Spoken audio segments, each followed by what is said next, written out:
soltar aqui.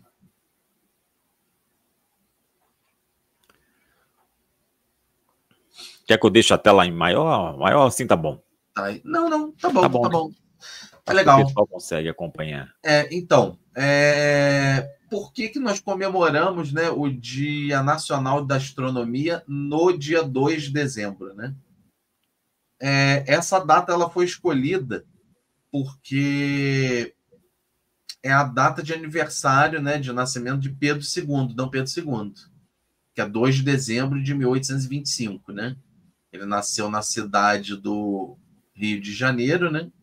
Ele tem um nome gigantesco aí, que é Pedro de Alcântara, João Carlos, Leopoldo, Salvador, Bibiano, Francisco Xavier de Paula, Leocádio, Miguel, Gabriel, Rafael, Gonzaga. Entrou o nome de tudo, entrou o nome dos arcanjos, entrou tudo ali. Pois é, rapaz. Inclusive, você fica até sem ar de falar o nome de Dom Pedro, né, cara? Você perde até o fôlego de falar o nome dele. Mas o que acontece? Pedro II, ele foi, assim, quem já estudou aí a vida de Pedro II, ele provavelmente foi o maior e melhor governante que nós já tivemos, né? Ele era um homem culto e amante da ciência, né? Ele era astrônomo amador e ele trabalhou muito pela cultura, arte e ciência no Brasil. Criou vários museus, bibliotecas, centro de pesquisa e usava recursos próprios para manter essas entidades. Ele tirava dinheiro do bolso dele para manter. Olha aí. Até hoje, né, o pessoal tira dinheiro do bolso. Ele não usava verba pública, não, tá? Ele usava dinheiro do bolso dele. Entre elas, o Observatório Nacional, que inclusive ele comprou um telescópio também do bolso dele para o Observatório Nacional, que o seu pai fundaram em 1827 e que ele chegou também a doar instrumentos de observação pessoais. E Pedro II ele era muito culto. Ele era membro da Royal Society, da Academia de Ciências da Rússia, das Reais Academias de Ciência e Arte da Bélgica, da Sociedade Geográfica Americana e da Sociedade Francesa de Ciência. Então, ele não era fraco, não. Ele falava 17 idiomas. Puxa, olha aí. Ele falava 17 idiomas.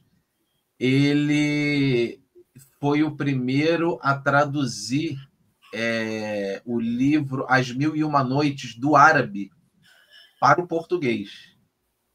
Ele traduziu ele falava árabe também. Ele traduziu do árabe para o português. O livro a primeira tradução em português é dele. Dele. Ele não era fraco, não. Ele não era fraco, não. E ele tinha uma paixão assim, enorme pela astronomia. Ele fazia observações, a gente tem aqui um trecho do diário de Pedro II, 30 de abril de 1891. Isso aqui está no Arquivo Histórico do Museu Imperial, né, lá em Petrópolis. Estou admirando a fotografia da Lua.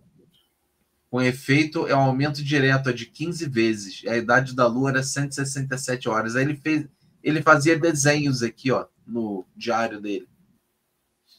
Uhum. Ele fez aqui em 16 de maio de 1891. Ó. Ele fazia um registro, né? Fazia. Todo astrônomo amador mesmo, o cara que é mais sério, ele faz, né, registro das observações. Grande também, grande Alexandre Amorim que faz. 23 haverá eclipse total da Lua, visível em parte em Paris, entrada no perímetro da Terra às 4h50 da tarde.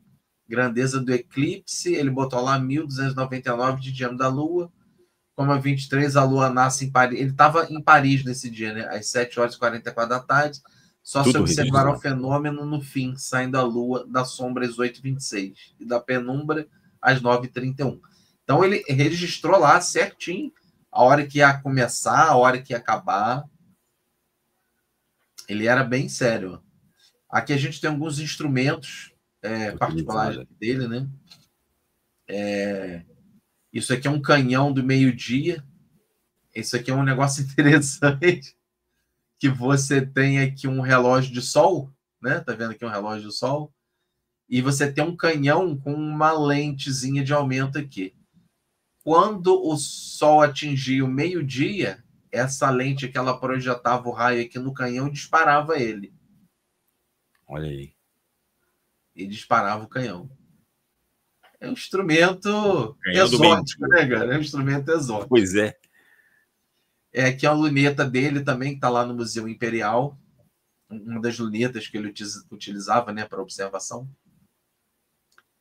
É uma das coisas que as pessoas também não conhecem, quem já teve no Museu Nacional, né? Na época se chamava Museu Museu Real, né? Imperial, coisa assim. Mas na cobertura do museu, o Pedro II ele tinha aqui um observatório dele particular aqui em cima.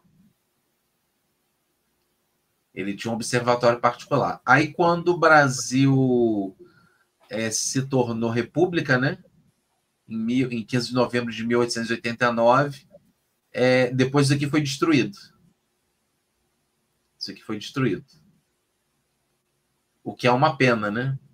Sim. Que é uma pena. O que aconteceu na astronomia na República? A República praticamente destruiu o Imperial Observatório. Fez mais do que isso, retardou o desenvolvimento do espírito científico no país, tão valorizado nos tempos do Segundo Reinado. Para quem não sabe, Pedro II ele foi o primeiro governante, né, primeiro chefe de Estado a visitar um observatório fora do Brasil. Ele esteve fazendo uma visita nos Estados Unidos e ele foi o primeiro chefe de Estado a visitar o observatório. E ele também colocou o país em várias pesquisas que tinham na época, por exemplo, de mapeamento do céu do hemisfério sul. Ele colocou o Brasil num programa de observação. No patamar. Que quando caiu o Império, né, entrou a República, esse programa, o Brasil acabou não participando mais, a Argentina que entrou no lugar do Brasil. E ele fazia coisa, por exemplo, Pedro II que trouxe a iluminação elétrica para o Brasil, né? Primeira cidade a ter iluminação elétrica foi o Rio de Janeiro. E ele trouxe o telefone para o Brasil. Ele conheceu o Alexander Graham Bell. Virou amigo de Graham Bell. E ele trouxe o telefone para o Brasil. O Brasil foi o segundo país do mundo a ter telefone. Ninguém sabe disso. Olha aí, cara. Você sabia disso? Que o Brasil foi o segundo país do mundo a ter telefone? Não sabia. Foi o segundo país do mundo a ter telefone. Foi o Brasil. Ele teve na feira dos Estados Unidos, ele viu o telefone e trouxe para cá. Então, o Brasil foi o segundo a ter telefone. E a primeira cidade do Brasil a ter telefone foi Campos. Campos, no estado do Rio. Foi a primeira cidade do Brasil a ter o telefone. Aí está começando a tecnologia aqui no Brasil. Não, ele trouxe muita coisa. Se o Brasil tivesse continuado a ser império, cara, o Brasil provavelmente seria uma das maiores potências do mundo, né? Pois é, Alisson, então a República acabou prejudicando... Não, a República acaba com o Brasil até hoje, né? Pois é, rapaz, prejudicou em tudo, né? O Brasil, na época de Pedro II, era a segunda maior marinha do mundo, era brasileira. Entrou para a República, acabou. A gente só perdia para a marinha inglesa, só. Era a segunda marinha do mundo, era a marinha brasileira. Olha só. Acho que também era segundo, eu não me lembro se era o segundo, terceiro linha férrea do mundo também. O Brasil era muito desenvolvido, estava se desenvolvendo muito. E então, entrou a República, quer dizer que atrasou a astronomia até no Brasil, né? Acabou. Senão, seria outra coisa hoje, né? Não, seria outro nível. Tanto que o Dom Pedro I, ele manda Dom Pedro II estudar na... Ele manda Pedro II estudar na Europa para aprender a ser um líder mesmo, né? Um governante. Tanto que ele falava 17 línguas, fluente em 17 línguas, ele conhecia ciências, ele conhecia muita coisa. E ele tinha aquele negócio que ele achava que achava não, né? Era a coisa certa mesmo. Que a única coisa que poderia desenvolver o Brasil era ciência e tecnologia. Olha só. E como diz o Ultrabom ali, o Alisson, tu falou também, né? Campos primeiro tem energia elétrica também, né? Olha só. Não, o Brasil, cara, era para ser realmente era para ser uma potência. Verdade, Mas, acabaram com... aí o que aconteceu? O Observatório Particular de Dom Pedro II, como eu falei, foi demolido e seus equipamentos leiloados. Olha aí, é isso que acontece no Brasil. E fins de 1889, um grande telescópio encomendado pelo imperador e pago do seu próprio bolso sequer chegou a ser desembarcado no Porto do Rio, por ordem dos republicanos. Eita, raça boa, após o golpe de 15 de novembro de 1889, o que seria o maior telescópio da América do Sul e mapearia os céus do hemisfério. Foi enviado de volta para a Europa. Eles são contra a ciência, contra a educação. A República é contra a ciência tudo, desde o início. Desde o início a República é contra a ciência. Por isso que as coisas não vão para frente no Brasil. Não.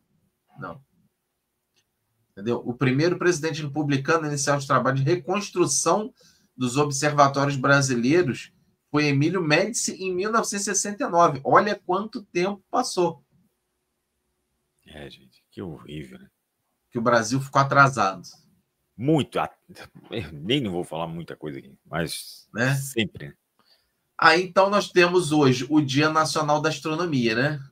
Como eu falei, por ser um grande amante da ciência, principalmente da astronomia, a Sociedade Brasileira de Astronomia escolheu o imperador como patrono da astronomia do Brasil e selecionou o dia do seu aniversário, né, 2 de dezembro, para se comemorar o Dia da Astronomia, Nacional da Astronomia. Aí tem aqui uma frase de Pedro II, que é: nasci para consagrar-me às letras e às ciências. Se não fosse imperador, eu gostaria de ser um professor. Eu não conheço tarefa mais nobre do que direcionar as jovens mentes e preparar os homens de amanhã. Exatamente, que frase bonita. Aí aqui tem uma ilustração de Pedro II observando no telescópio, né, no Real Observatório, né, que hoje é o Observatório Nacional, né? Aí aqui, se o pessoal quiser saber um pouquinho mais, as referências bibliográficas é a história da astronomia no Brasil e olhar o céu e medir a Terra. Outra coisa que Pedro II fez também, que não tem ali, que eu vou falar rapidamente, Pedro II ele financiou uma expedição para observar o trânsito de Vênus, né, quando Vênus cruza o disco solar, que seria uma missão, uma expedição científica para medir com esse trânsito a distância que era do Sol até a Terra. Olha aí, gente. Ele financiou também essa pesquisa aí. Ele fazia muita coisa, né? Para a ciência no Brasil, ele fazia muita coisa.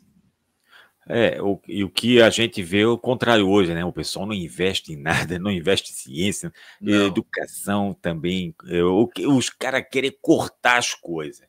Eles dizem que é despesa, o Alisson. Essas coisas não são despesa. Não, isso é investimento. É investimento. Eu escutei ontem até o cara, né, o grandão lá falando: a gente está cortando despesa da educação. Como cortando despesa, né? Já começa por aí a ruindade da coisa, entendeu? Não pode, gente. Isso aí, então, por isso que o Brasil está nesse patamar aí, gente. Está nesse patamar. Sim, tá nesse patamar, ninguém sabe. É por isso que nós estamos lá atrás. No governo de Pedro II, o salário do professor era melhor que existia no Brasil, o salário de professor. Isso é investimento, Era não salário. é? Gente, outra coisa. Hoje em dia a gente escuta cada coisa. Então, Se por eu isso que não o me Brasil. engano, eu vi alguma coisa falando que corrigido para os valores da época para hoje, né? Seria como se o professor ganhasse em torno de 10 mil reais hoje. O salário Olha aí, ó. inicial de um professor ganhasse 10 mil reais na época do Império. Mas tu acha que os outros querem que o pessoal ganhe isso?